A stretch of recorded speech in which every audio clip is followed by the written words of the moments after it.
Yan. Hello mga guys. Mga guys.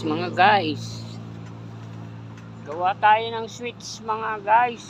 Yung pinipindot-pindot lang na switch. Ito stranded wire mga idol.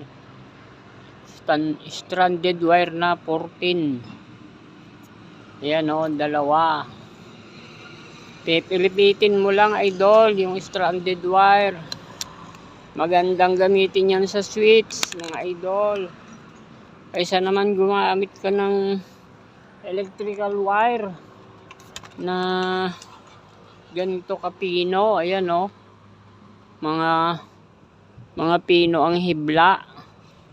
Hindi maganda tong gamitin switch mga idol. Mas magandang gamitin itong stranded wire. Number 14 mga idol. 14, 17, ganyan. Yung mga medyo payat. Yung ito, stranded wire. Ang gawin mo lang, balatan mo ito. Itong dulo. Yan.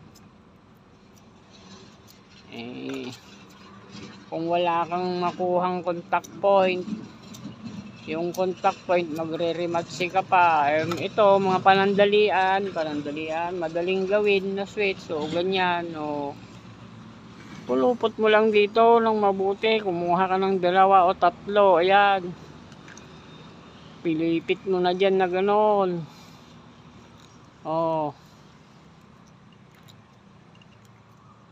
Pag naipilipit mo na, idikit mo ulit dito sa mga ito. Itong mga dulo niya, ipilipit mo ulit. Yun. Hindi ka na maghinang. Yan. Ihinang mo yan, mapuputol din lang naman bandang huli. Kaya, pag bumili ka ng wire, ito, lubos-lubusin mo na 1.5 meter. Di na baling mahaba kasi pag naputol, kakagamit mo, nakaganon, napuputol yan mga idol. Putol yan. Pagka hininang-hinang mo, maputol.